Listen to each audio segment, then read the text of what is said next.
We want to be very impactful for the current generations of students and scholars that are here right now at Stanford, but we want to be equally as impactful for all future generations of students and scholars. Find the people that you respect, that you enjoy, and that you can learn from.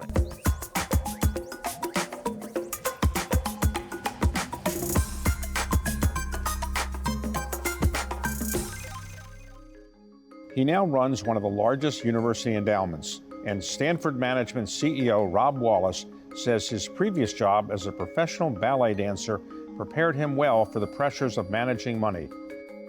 Stepping onto the stage of a major opera house in front of 3,000 or 4,000 people to do a hard ballet is probably the most acute pressure I've ever felt in my life. Wallace spent 16 years dancing on some of the world's biggest stages, including the Kennedy Center and the Metropolitan Opera.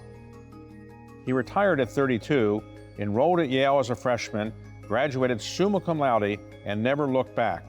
At Yale, Wallace interned for David Swensen, the pioneer of modern endowment investing, who quickly took him under his wing. And as Wallace planned to get an MBA, Swensen had another idea. David Swensen said to me, "You're too old to get an MBA. If you stay and work here full time, I think I can give you a lot of opportunities to learn and grow as an investor." And grow he did. After 5 years at Yale's endowment office, Wallace moved to London to run the investment firm Alta Advisors, a role he held for 11 years before Stanford came calling. It wasn't broadly known what I had done in London, but it was known among the subset of the investment community that knew a lot about endowments. Today, Wallace oversees Stanford's endowment at approximately $50 billion. It's the fourth largest endowment in the country, behind Harvard, the University of Texas System, and Yale. Since taking the helm in 2015, he's restructured the portfolio, cutting the number of external partners from 300 to around 85 to create a more concentrated strategy. He says his biggest challenge isn't yet performance, it's scale. It gets harder as you get bigger, but also the world is evolving very, very fast and in very unusual ways right now with AI. I think intellectual curiosity is really a really key thing. I think that discipline lines up well with the type of investment that we do at Stanford. In the beginning of the 20th century, no major university had any significant endowment. They had tuition, and they get some donations from time to time. Why do we need these big endowments? If you go back 100 years, Stanford was not a need-blind admission university. You had to be able to afford the full tuition rate to come to Stanford. Now, because of the endowment, Stanford is one of the least expensive private four-year undergraduate institutions to attend in the country. I think the net effective tuition paid at Stanford is $20,000 a year. 90% of the students graduate with no student debt when they leave Stanford. Those are things that are enabled by having a large endowment. The research programs at Stanford in engineering and physics and medicine, they're very expensive. It's put to work every day in service of the academic mission of the university. Is that all endowment money, or is it some other money you manage? We manage something that we call the merged pool, which is what you're referring to, that sort of $50 billion pool of capital. And it's either endowment, pure legal endowment, or quasi-endowment, funds that the university chooses to invest as if it were endowment. What is your asset allocation, I should say? So is it 70-30, something like that? Yeah, it's pretty much 70-30, 70% in equities of one type or another, public and private, and 30% in things that are less risky and more liquid. And the reason you have such a high equity percentage is that you have to outperform the averages because you've got to pay Stanford 5% a year. Yeah, we got to pay Stanford 5 or 5.5% a year and offset the impact of inflation. So we need to earn something like a 9% return. It's not going to happen every year. There's going to be some volatility in the portfolio. The way we think of it is deflated by inflation, we have to earn around 6% compound return. So in the 11 years you've been doing this, what has been the overall rate of return of the Stanford endowment? It's about 10%. 10%. The first few years, we made very significant changes to the endowment portfolio here. We ended up rebuilding about 80% of the portfolio.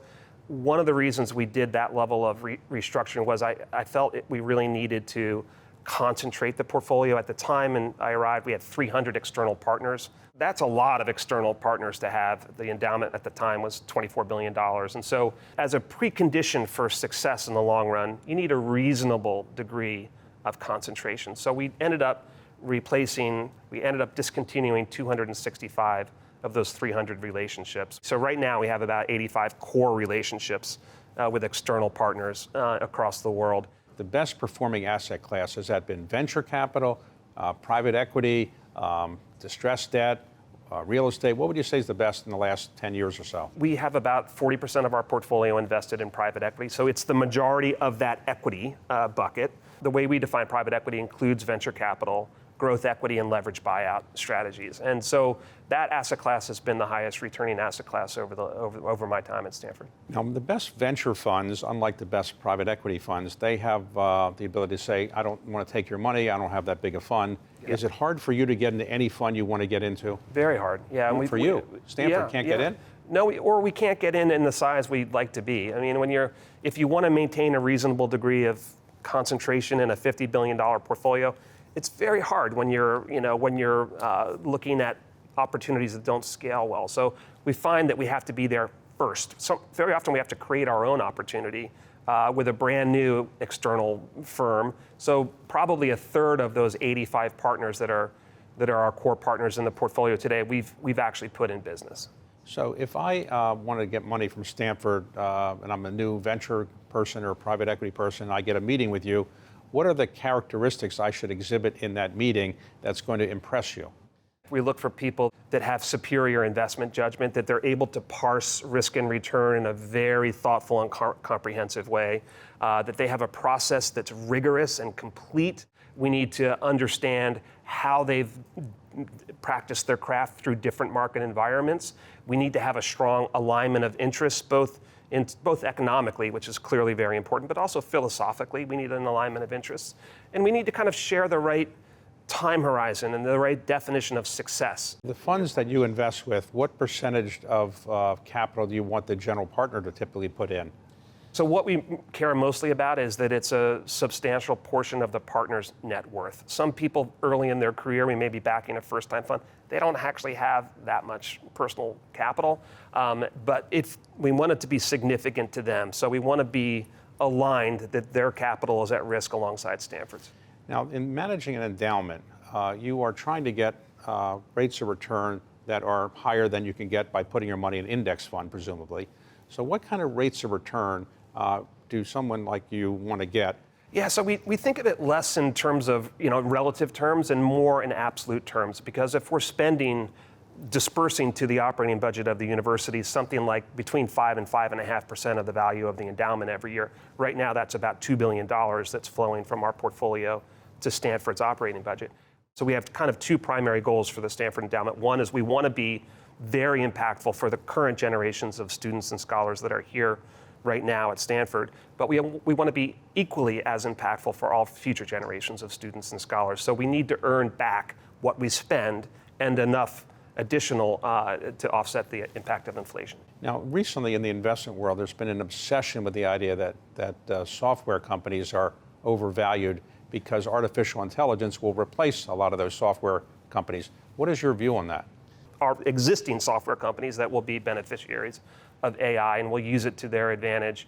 But I think there will be some disintermediation of some types of software businesses. I think that's already happening. It is the source of the most interesting investment opportunities that we're seeing right now, or certainly the most important investment opportunities that we're seeing right now, and is also the source of something that could create a lot of instability in our portfolio and be it could damage existing investments. So we don't know exactly how AI will impact the parts of the global economy that we're invested in, but it will impact most of them in a profound way at some point.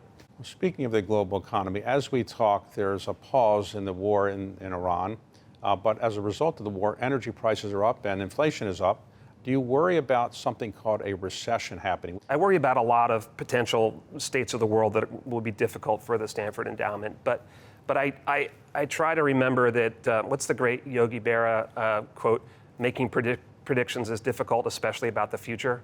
Right. So I try to remember to have a sense of humility about my personal ability to predict recessions and things like that. I think it's a good thing to worry about, and I think there's a chance that we will have another recession, but it's not a certainty. Now, do you worry about the fact that the U.S. economy or the U.S. government has an enormous amount of debt, big deficits? I would draw a distinction between understanding the macro environment and understanding the various states of the world that, and putting some rough probability to the fact that they might actually come to fruition in the future, and having a view about something. We try not to make predictions that we know what's going to happen in the macroeconomic world 12 months or 24 months from now, but understanding what could evolve and how it will impact our portfolio and the opportunity set and what we might do in response is really, really important. Now, but Stanford is at the epicenter of the venture capital world, and you could say the high-tech world, and it's benefited from that in many, many ways. But does that make it easy for you? It's not that easy. I think we do have an advantage. Stanford is sort of one of the parents of Silicon Valley, and we're deeply embedded in the ecosystem. It's an advantage for us at Stanford Management Company, but it's not so easy as just saying, here's, to go to Sequoia or Benchmark and say, would you take $300 million of our endowment? They're very capacity constrained. So, at $50 billion, we're running up against some diseconomies of scale in certain parts of the portfolio. The clearest one is early stage venture capital, which just doesn't scale. And so if you look at the Sequoia early stage US venture fund or Benchmark's, fund, they basically haven't grown in size for a couple decades. And the Stanford Endowment a couple decades ago was $5 billion, now we're 50. So our ability to get enough exposure to really high quality early stage venture capitals is limited, even though we're Stanford. What is the biggest pressure that you face? Is it getting the rates of return that are a couple points over your peers' rates of return? Yeah, I think that's always nice to do, better than the average endowment does over long periods. That's one measure of success. It's how do you take a $50 billion portfolio and be competitive with groups that are, managing less money than you, because it gets harder as you get bigger. But also the world is evolving very, very fast and in very unusual ways right now with AI and to some extent, this incredible interconnected world is beginning to, I don't want to overstate it, but it's beginning to fragment a little bit and balkanized a little bit. That's changing the way that businesses work. It's changing the way investors need to think. There's a big challenge right now in how you update your mental model for the investment opportunity set. Stepping onto the stage of a major opera house in front of 3,000 or 4,000 people to do a hard ballet is probably the most acute pressure I've ever felt in my life.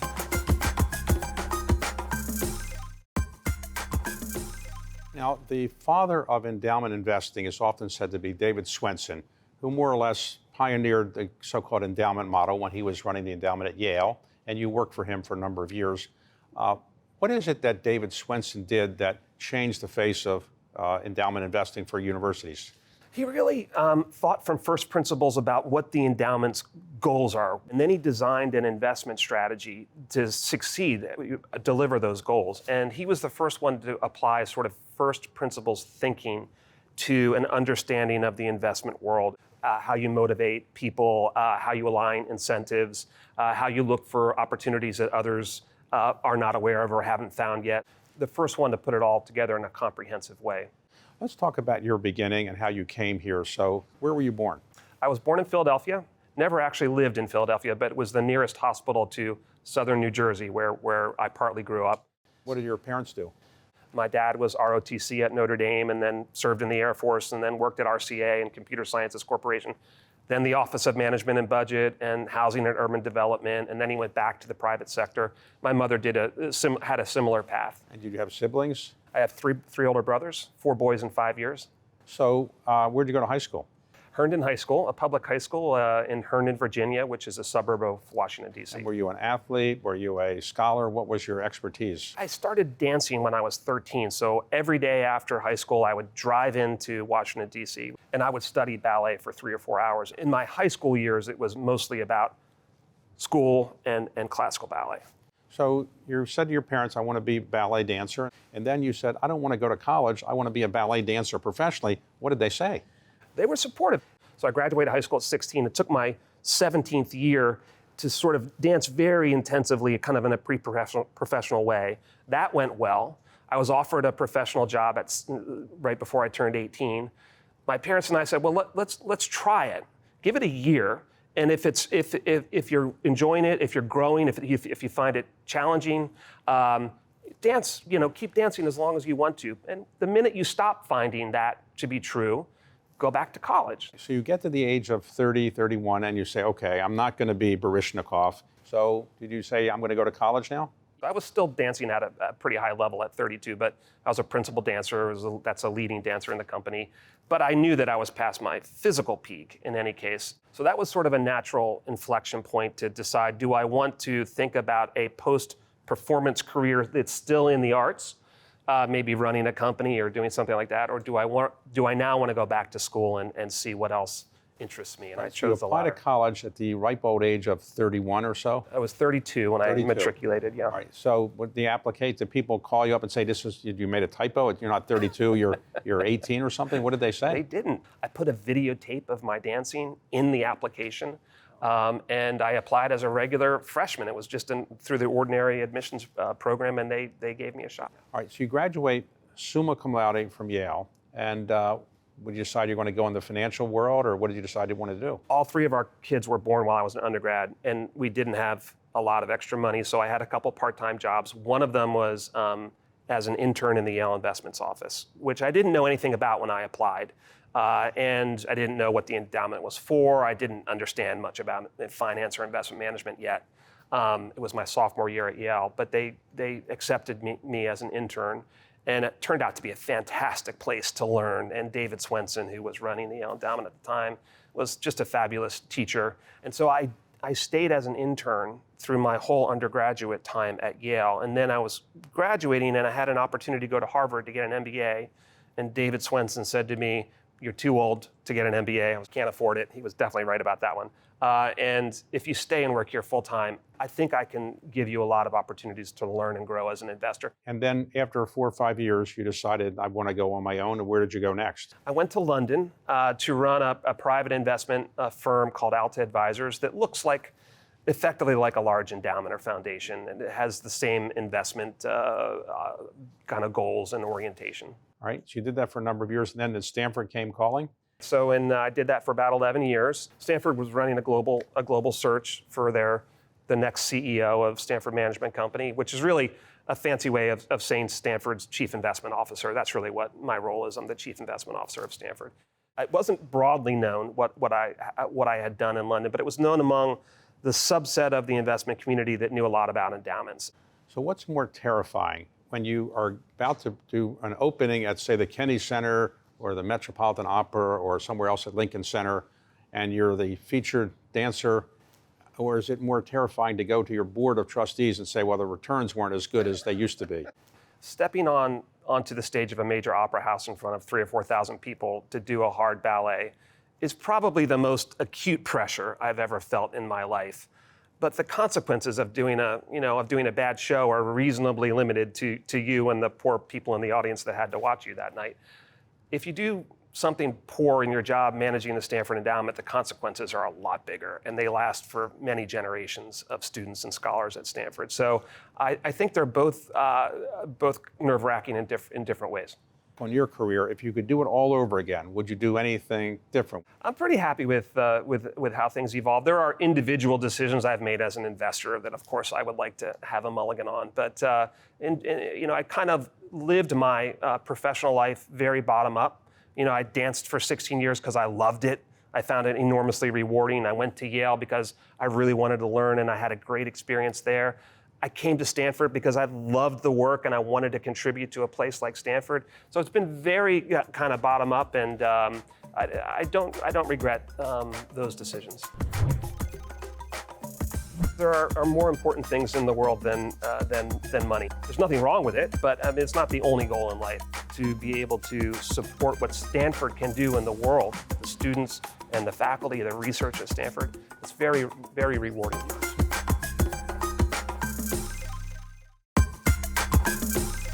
So how do you manage your own personal portfolio? I mean, you want to avoid conflicts, but you also want to make some money for yourself, I guess. How do you invest your own money? Keep it simple, keep it low cost, be disciplined about rebalancing your personal portfolio when market movements take it away from the right mix, which is what we do at Stanford.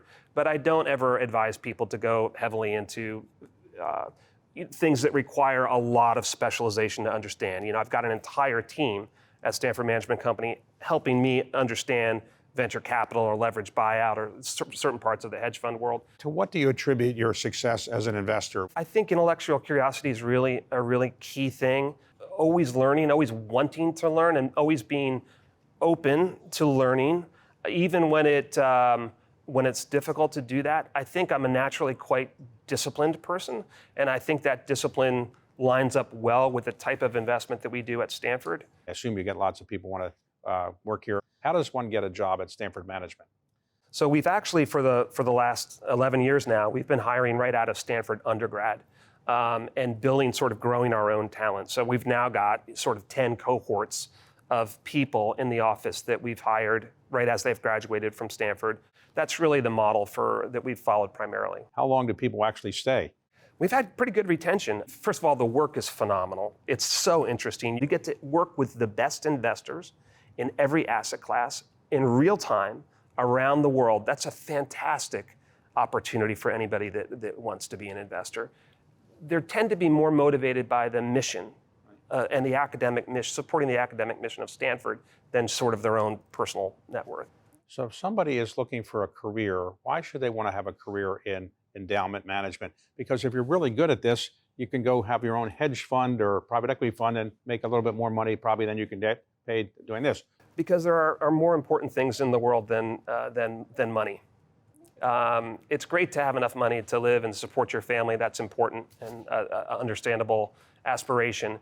But just giant amounts of wealth after that point, I think, are there's nothing wrong with it. But I mean, it's not the only goal in life. And to work at a place like Stanford and to be able to support what Stanford can do in the world, the students and the faculty, the research at Stanford, it's very, very rewarding. What are the qualities that you see in the best investors? They work hard. They're intellectually curious. As humans, we have a bunch of cognitive biases. So one of the ways that, as an investor, that you can combat that is to keep an open mind and always start from first principles and build your investment thesis from the bottom up, using a lot of data, a lot of rigor, understanding that what you can analyze and understanding what you can't analyze. They also have patience. They're disciplined. They have energy. So as young people think about investing for their futures and for their professional lives, what do you think they are doing right or doing wrong? And what do you think young people should do more in terms of learning about how to invest? I'm really impressed with the young people today. I think they're, in many ways, much more accomplished and mature than I was at their age. So I see a very positive trend in young people. A lot of the investment world seems, to me anyway, to be very short term. That's not the type of investment that we do at Stanford. We're very fundamental, we're very long term. I mean, we typically have anywhere from a 3 to 12-year investment horizon when we make an investment. So that I do worry a little bit that so much of the investment world is what's going to happen next week, a few seconds from now, a week from now, a month from now, and it's not strongly tied to the fundamentals of the investment itself. It's more just price movement and technical factors. I would like to see young investors understand fundamental investment and care about it a little bit more. What would be the best advice for a young person who wants to have a successful career in money management? Be curious, be open, work really, really hard, and try to find great people to learn from. It's, don't care about building your resume, in some conventional way where you're gonna go get experience at a brand name place. Find the people that you respect, that you enjoy, and that you can learn from, and that's the most important thing.